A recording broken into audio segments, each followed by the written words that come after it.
창세기 27장 27절에서 29절까지 말씀을 가지고 진짜 복은이라는 제목으로 여러분과 함께 은혜를 나누겠습니다. 우리가 전도할 때 축복합니다 이런 말 하지요. 복을 빈다는 뜻입니다. 빌축자에 복복자 써가지고. 그리고 또 우리가 뭔가 일이 잘 되면 복 받았네요 그러죠. 네, 복 받았다. 복이 없으면 살 수가 없어요. 그리고 복은 참 좋은 겁니다. 세상 어느 나라도 복이라는 게 없는 게 없어요. 복을 바라고 새해가 되면 새해 축복을 하고.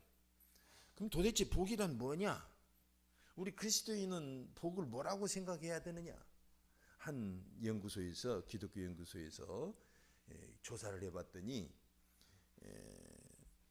10명 중에 7명은 우리 그리스도인들입니다. 10명 중에 7명은 하나님의 복을 원합니다. 다 원하는데 어떻게 생각하냐면 그 복은 세상적인 성공으로 그렇게 이해를 했다. 그렇게 결과 글을 읽어봤습니다.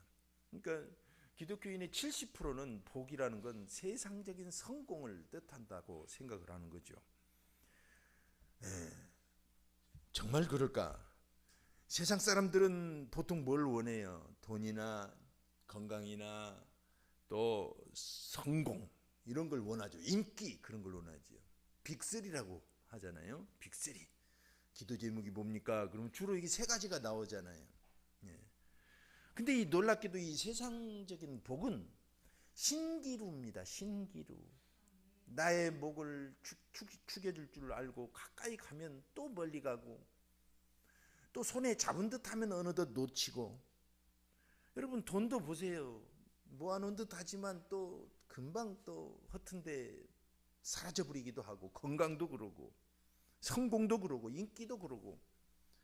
그래서 이 세상적인 복은 신기루이고 거품이고 어떻게 보면 풍선이에요. 풍선 꽝 터져버려요. 그러니까 우리의 영혼에 만족감이 없습니다. 그러니까 다 목말라 하고, 이 복을 한번 받았으면 그냥 죽을 때까지 영원히 좀 누려야 되는데 그러지 못해요.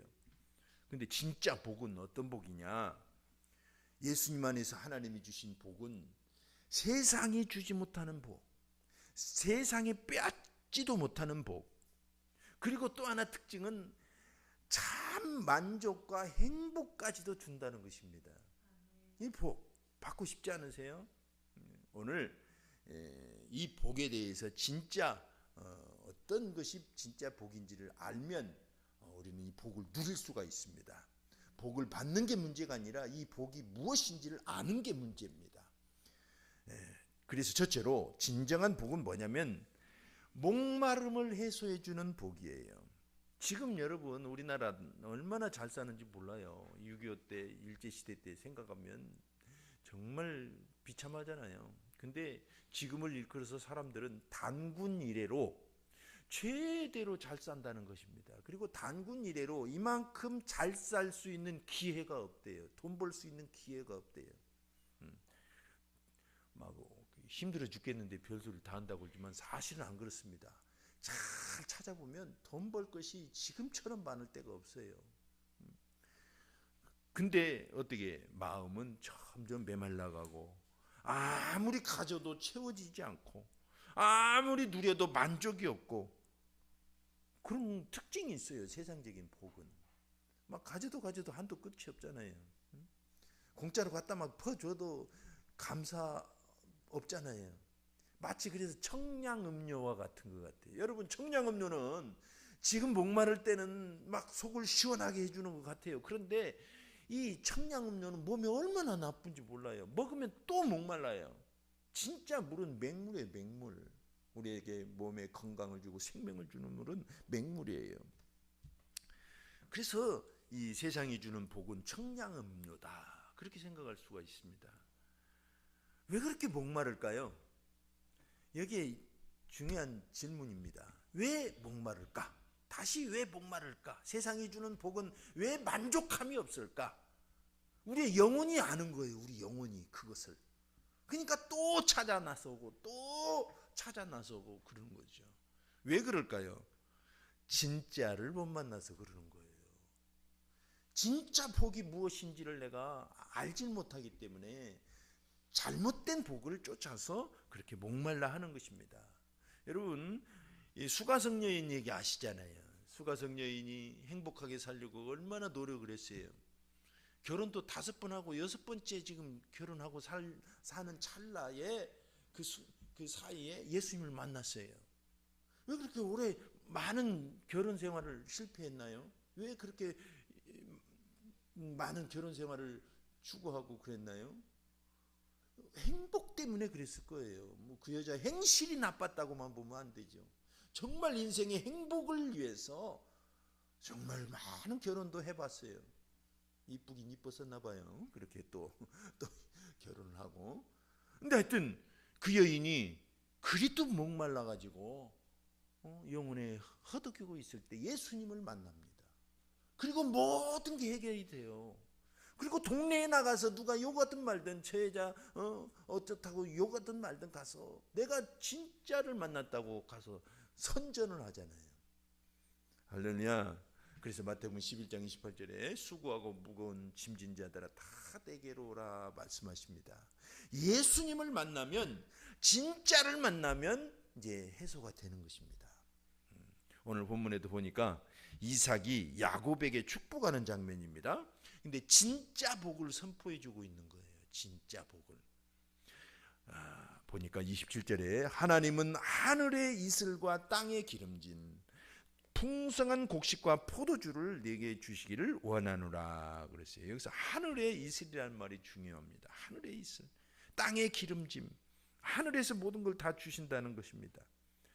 이런 진짜 복에 대한 이 생각을 찾아보려면, 진짜 복이 무엇인지를 찾아보려면 창세기에서 찾아봐야 돼요. 특히 1장 27절에서 28절은 정말 복이 무엇인지 정확하게 우리에게 가르쳐 주십니다. 28절 보면 하나님께서 아담과 하와에게 복을 주시고, 복을 주셨습니다. 생육하고 번성하고 땅에 충만하고 정복하고 다스리라고 명령을 하셔요. 복을 주신 다음에, 그러니까 그 복은 뭐냐면 세상을 정복하고 다스리는 복입니다. 땅에 충만하고 생육하고 번성하고 땅에 충만한 복입니다. 그러니까 지금 우리 다시 믿음의 말로 고쳐서 말하면 세상을 천국으로 일구는 힘이에요. 이게 복이에요. 그 능력을 하나님께서 아담과 하와에게 주신 것입니다. 창세기 12장을 보면 1절에서 2절 보면 다시 하나님께서 아브라함을 부르시고 복을 주시죠. 왜 다시라는 표현을 써요? 아담과 하와가 실패해가지고 하나님은 다시 사람을 부르셨는데 그 인물이 바로 아브라함이에요. 아브라함. 그래서 다시 그에게 명령하시잖아요. 복을 주시면서 네가 복의 근원이 될지라. 하나님의 민족을, 하나님을 섬기는 민족, 하나님의 백성을 많아지게 하는 그 복이 진짜 복이었던 것입니다. 이걸 종합해 보면 여러분, 진짜 복은 뭐냐면 내가 있는 곳을 천국으로 일구는 힘이 복입니다. 할렐루야. 이거 받아 적어 놓으셔야 됩니다. 우리 교회가 늘 얘기하는 거예요. 나머지 예를 들자면 돈이나 건강이나 권력은 다 천국을 일구는 데 쓰는 도구에 불과해요. 이건 있어도 되고 없어도 되고 많이 있으면 좋지만 이 천국을 일구는 힘과 믿음이 없으면 아무 소용도 없죠. 도구에 불과해요. 그리고 하나님이 이거 필요하면 더 주실 수도 있어요. 돈도 주시고 건강도 주시고 우리가 그렇게 원하는 것들을 다 주실 수 있어요. 그러니까 우리의 이 복에 대한 개념은 분명해야 됩니다. 복은 세상적으로 말하는 그런 것들이 아니고 내 주변을 천국으로 일굴 줄 아는 힘이다. 할렐루야. 그게 진짜 복인 것입니다. 그리고 진짜 복의 특징은 뭐냐면 한 번 쓰고 달아지는 것이 아니라는 것입니다. 놀라워요. 예수님 안에 있으면 여러분 어떤 은혜가 있습니까? 교회를 또 오고 싶고, 예수님 믿으니까 가진 것이 없어도 배부르고 먹은 것이 없어도 배부른 느낌이 들어요. 왜? 진짜 우리의 영혼의 만족을 느끼기 때문에 그래요. 우리는 하나님 나라에 대해서 조금 걱정할 때가 있습니다. 하나님께서 혹시 우리를 천국에 데리고 가셔서 영원히 살게 해주신다고 그러더니 혹시 1억 년쯤 사시다가 마음이 변하셔서 우리를 싹 어떻게 하시면 어떠나? 천국이 또 딱 사라져 버리면 또 어떠나? 그럴 걱정 없습니다. 천국은 영원합니다. 닳아지지 않아요. 하나님의 은혜는 쓰고 쓰면 어느 날 다 닳아지지 않을까? 그러지 않습니다. 걱정할 필요가 없습니다. 하나님이 주신 복은 닳아지질 않습니다. 그래서 우리가 그 맛을 보면은 우리의 영혼이 알고 큰 만족을 누려요. 그래서 우리가 예수님 안에 있으면 하늘의 이슬, 땅에 기름진 것, 놀랍죠. 하늘에 이슬이 있어야 땅이 기름지죠. 성령의 은혜로 날마다 우리 영혼을 적셔주십니다. 그래서 우리가 바쁜 일상 중에서도 마음이 촉촉해지고 영혼이 피어나는 거예요. 그렇기 때문에 우리가 우리 주변을 천국으로 만들 수 있는 힘이 생기는 것입니다. 우리가 화초를 길러봐서 알지만 물 안 주고 며칠 지내봐요. 시들시들해지잖아요. 그렇지만 물을 주면은 또 확 살아나죠. 그와 같아요. 하나님의 은혜는 하늘에서부터 내려서 우리의 영혼을 적시고 우리 삶을 싱싱하게 만들어주는 것입니다. 그게 복이에요. 할렐루야. 그래서 다시 가서 천국을 일구고 이게 진짜 은혜구나 하고 최고의 만족감을 표현하는 것이죠. 어떤 선교사님이 아프리카에 사역을 하는데 쉽지가 않잖아요. 저 동남아나 다른 지역을 가도 힘든데 아프리카는 참 굶고 사시더라고요. 어떤 분들은 그냥 같이 주민들과 함께 동고동락한다고 어떻게 그렇게 하시나 몰라요. 근데 한 선교사님은 그 녹록지도 않은 환경 속에서도 늘 감사하면서 웃고 얼굴이 환하게 하고 지내는 거예요. 그래서 누군가 물었습니다. 당신은 어떻게 그렇게 항상 기쁘고 평안할 수 있습니까? 그랬더니 이렇게 대답을 하셨대요. 저는 매일 하늘의 이슬을 맞으며 삽니다. 그것이 저의 진짜 복입니다. 그랬다는 거예요. 할렐루야. 네, 분명히 그 땅을 아름답게 변화시킬 줄로 믿습니다. 요한복음 7장 38절을 보면 나를 믿는 자는 성경의 이름과 같이 그 배에서 생수의 강이 흘러나리라 그러셨어요. 하나님의 은혜는 한번 맛을 보면 예수님 안에 거하기 시작하면 끊이지 않는 생수처럼 생수의 강처럼 흘러나와요. 얼마나 좋아요. 우리 세상 가치관은 메마릅니다. 목말라요. 다시 세상 거 많이 마시면 또 목말라요. 그렇지만 하늘의 이슬은 우리 영혼을 적시고 우리를 만족해 하고 우리를 힘있게 해서 주변을 천국으로 일구게 합니다. 두 번째로 진정한 복은 문제 앞에서 주도적인 삶을 살게 만들어요. 주도적인 삶을 살게. 산책을 하시거나 또 이 앞에 교회 건강차 전도를 하게 되면 강아지를 끌고 이렇게 산책을 하러 가는 분들이 많아요. 근데 개를 끌고 이렇게 가는 분들이 두 가지 특징이 있어요. 하나는 개들이 그 호기심이 많잖아요. 활동성이 크고 그러면 개들이 막 여기도 쳐다보고 저기도 쳐다보고 이것도 냄새 맡고 저기다가 영역 표시하고 그러면 다 뜻을 받아주시는 거예요. 개 따라다니시는 거죠. 근데 어떤 분은 그러든지 말든지 개를 막 끌고 가면 개가 알아서 이제 막 따라가기 시작합니다. 그러면 그 개 주인의 입장에서 어떤 사람이 더 자기 시간을 활용하기 쉽고 개를 통제하기 쉬울까요? 바로 두 번째 얘기한 사람이에요. 개에게 끌려다니면 이거 정말 골치 아파요. 그래도 이뻐가지고 막 안고 업고 다니는데 안 그랬으면 좋겠어요. 왜냐하면 개 때문에 인간관계가 줄어드는 거예요. 어디 가고 싶어도 개 때문에 못 가고 고양이 때문에 못 가셔요. 키우지 말라는 게 아니라 우선순위를 딱 정하는 게 중요합니다. 개가 내 통제 아래, 내 권위 아래 서열의 동물이잖아요. 가장 우리 가족의 막내 서열로 딱 두어둬야 돼요. 그래야 통제가 되고 개가 오줌 싸라면 같이 저쪽 가서 싸고 그러지 아무렇게나 살지 않습니다. 주도적이 돼야 돼요. 그런 것처럼 여러분 우리가 문제나 인생 그리고 세상 가치관 앞에서 주도적인 삶을 살지 않으면 안 됩니다. 주도적인 삶을 살아야 천국으로 만들어갈 수가 있어요. 이 땅을. 끌려다니면 안 돼요. 내 시간 다 버려요.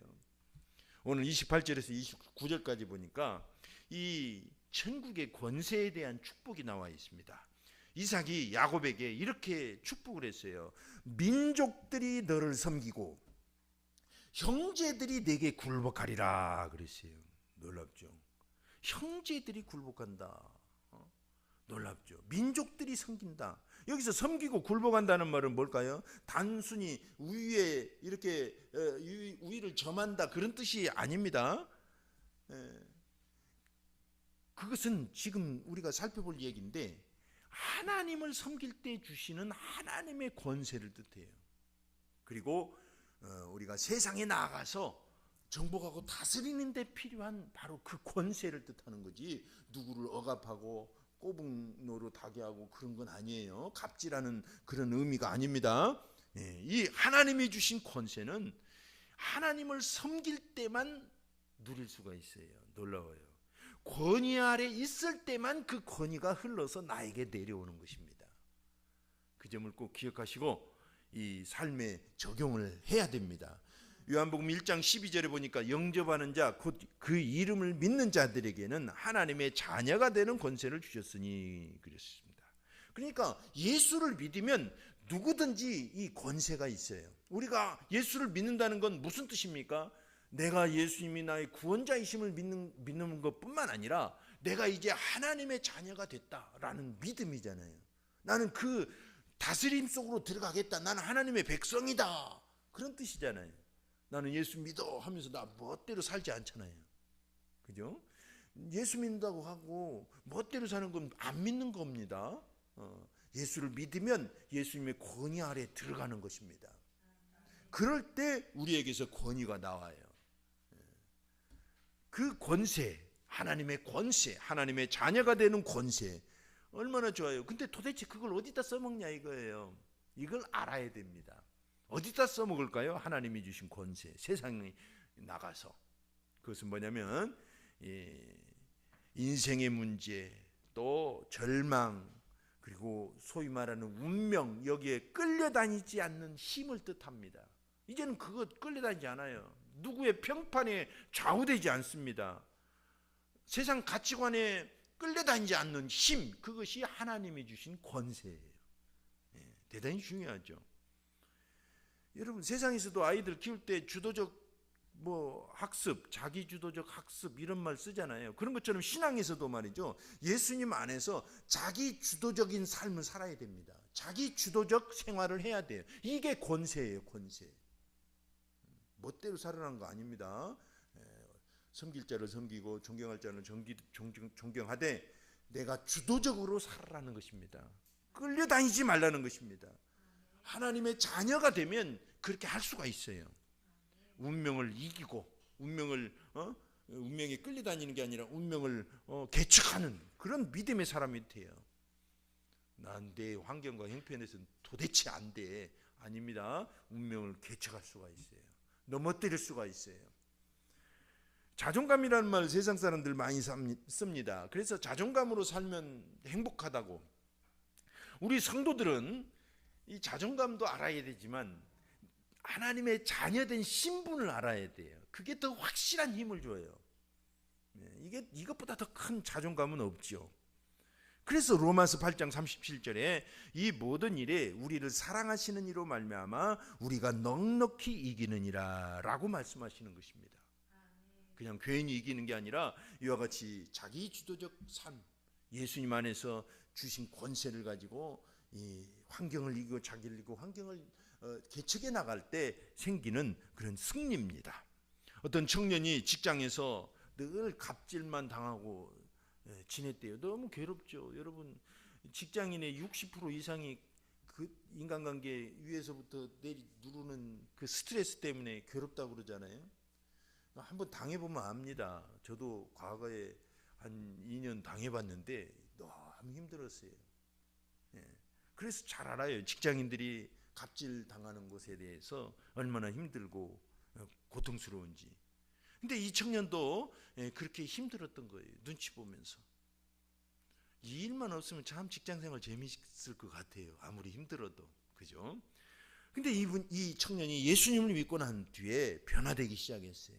뭐냐면 사회적 비교, 이 비교에서 자유롭게 되고, 누가 뭐라고 막 평판을 내놔도 거기에 흔들리지 않고 막 그랬어요. 그러니까 행복해지기 시작한 거예요. 나중에 이런 말을 합니다.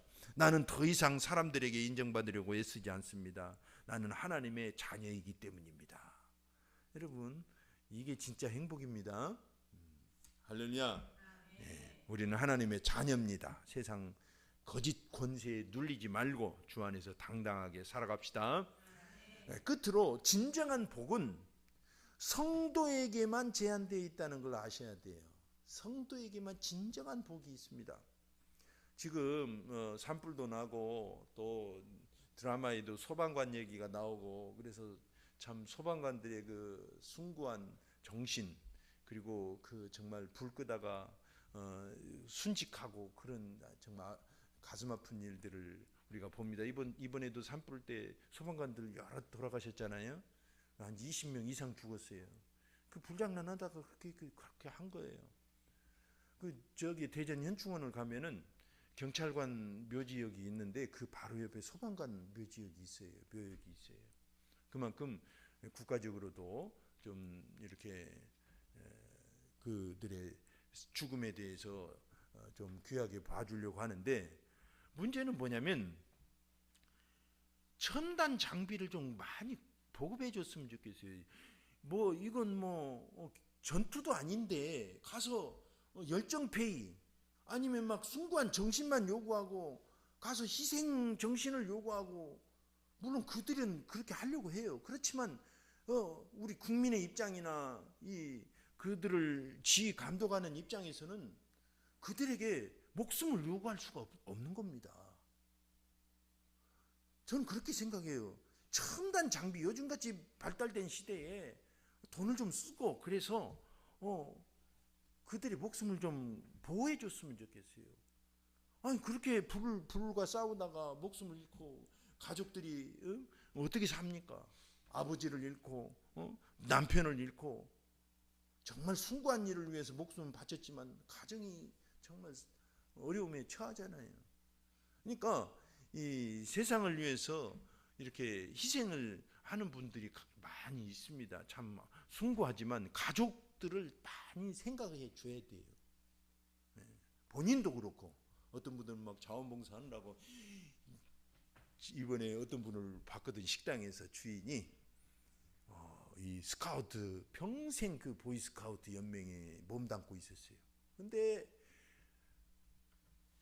식당 사방 벽에 기념 페넌트 뭐 그냥 메달 가득 차 있어요. 자부심을 갖고 예의도 바르고 정말 신사적이더라고요. 그래서 그런 생각이 문득 드는 거예요. 저 부인은 얼마나 평생 괴로웠을까. 그래서 물었습니다. 제가 사모님이 많이 수고가 많으셨겠다. 그러니까 침묵을 지키시더라고. 그겁니다. 자기는 좋아서 열심히 정말 사회를 봉사하지 말라는 게 아니에요. 가정은 완전히 희생되는 거예요. 왜 이런 말을 하냐면 하나님을 향해서도 똑같은 생각을 할 수가 있기 때문에 그래요. 오늘 본문에 보니까 29절에 후반절에 보니까 너를 저주하는 자는 저주를 받고 너를 축복하는 자는 복을 받으리라 그랬어요. 쉽게 말해서 이 말을 요약하자면 너 내 자식 때리면 혼내주고 내 자식 잘해주면 내가 복 주겠다, 이런 뜻이에요. 하나님의 사랑, 하나님은 사랑의 하나님인데 웬 징벌이고 혼내준다고 얘기하실까? 다 복 주고 그러지. 그렇게 딴지거는 분들이 있잖아요. 저 여호와 증인이나 그런 사람, 그건 지옥이 없다고 믿어요. 천국만 있대요. 이 땅에서 천국이 이루어진대요. 저 천국이 아니라. 말도 안 되죠. 기독교를 공격하거나 아니면 진리를 잘 모르는 성도들도 그런 얘기 할 때가 있어요. 하나님은 좋으신 분인데 왜 심판도 하시고 과거에 그러셨냐 이거예요. 지금도 막 심판하신 것 같고. 물론 하나님은 막 아무 때나 심판 안 하십니다. 마지막 날에 다 이렇게 심판을 보류하셨고, 지금은 우리가 우리 자업자득으로 얻는 고통일 뿐이에요. 우리가 잘못 만든 환경이 이렇게 어지러워졌지 하나님이 벌레이신 것도 아닙니다. 아시겠죠? 그 누누이 얘기했으니까. 여기서 말하고 싶은 건 뭐냐면 이 하나님의 사랑, 이 사랑은 하나님의 백성 우선주의가 있다는 것입니다. 하나님의 자녀를 우선적으로 보호하시고 지키신다는 것입니다. 그게 있어요.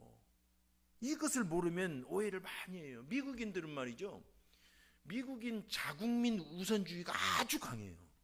라이언 일병 구하기라는 영화 보셨잖아요. 그 라이언 일병 하나 구하기 위해서 부대가 막 희생을 하면서 작전을 펴니다. 지금도 그래요. 지금도. 그러니까 막 용감하게 목숨 걸고 가서 국가를 위해서 싸우잖아요. 그 이유 중에 하나가. 그런 것처럼 하나님은 자국민 우선주의가 강해요. 하나님의 백성을 먼저 보호하시겠다는 것입니다. 그 생각이 있으시기 때문에 때로는 하나님의 백성을 괴롭히는 자들을 혼내주시기도 하고 그래요. 내 자식이 남의 자식과 막 싸우는데 가서 막 어느 쪽을 편들 거예요. 내 자식인데 일단 내 자식 보호하고, 내 자식 잘못했으면 잘못한 것도 얘기하고, 저 녀석이 어떻게 했으면 막아야 될 거 아니에요. 그게 예수 믿는 우리가 꼭 배워야 될 영역입니다.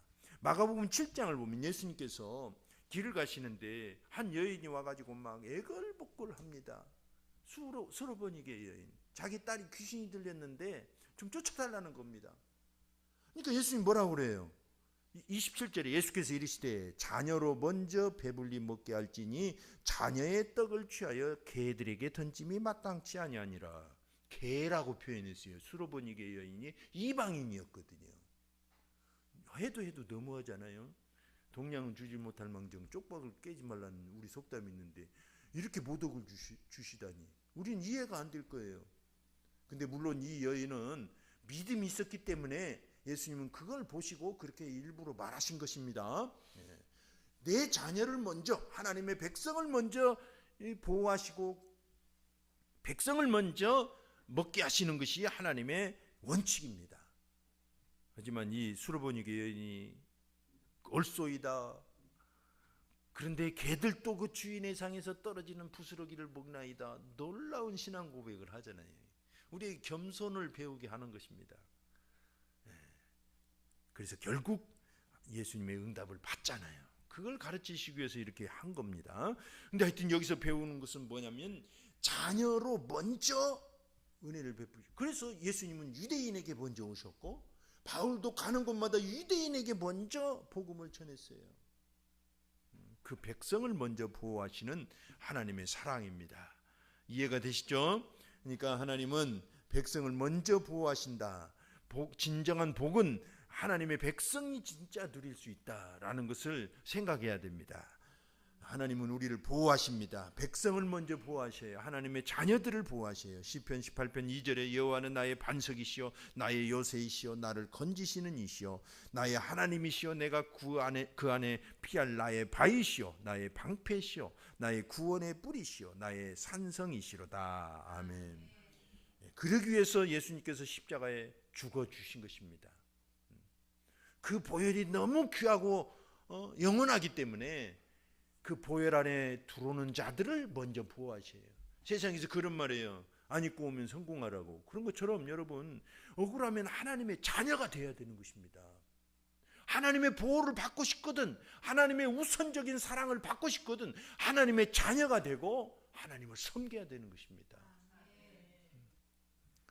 오늘 우리는 진짜 복이 무엇인지 잠깐 생각을 해봤습니다. 세상에서 예수 믿는 사람이 복복복복 그러면 뭐 기복신앙이네 그렇게 딴지거는 분들이 있어요. 근데 진짜 복은 뭡니까? 세상을 천국으로 일구는 힘이에요. 이거 없으면 못 삽니다. 하나님의 복이 없으면 못 살아요. 그래서 복복복복 해야 되는 것입니다. 근데 진짜 복은 그 세상이 주는 그런 복 아니고 세상을 천국으로 일구는 복이더라 라는 걸 오늘 배웠습니다. 그래서 내 주변을 천국으로 일궈가면서 살기를 축원합니다. 이 시간 합심해서 한번 기도하겠습니다. 기도할 때 참으로 하나님 진짜 복이 무엇인지 다시 한번 생각해 봅니다. 세상이 주는 그런 건강과 재산과 인간관계와 성공은 중요하지만 도구입니다. 도구. 진짜 복은 어떤 상황에서도 천국을 일궈내는 힘인 줄 믿습니다. 주님은 나에게 복을 주셨나이다. 이 시간 합심해서 감사하며 기도합시다. 하나님 아버지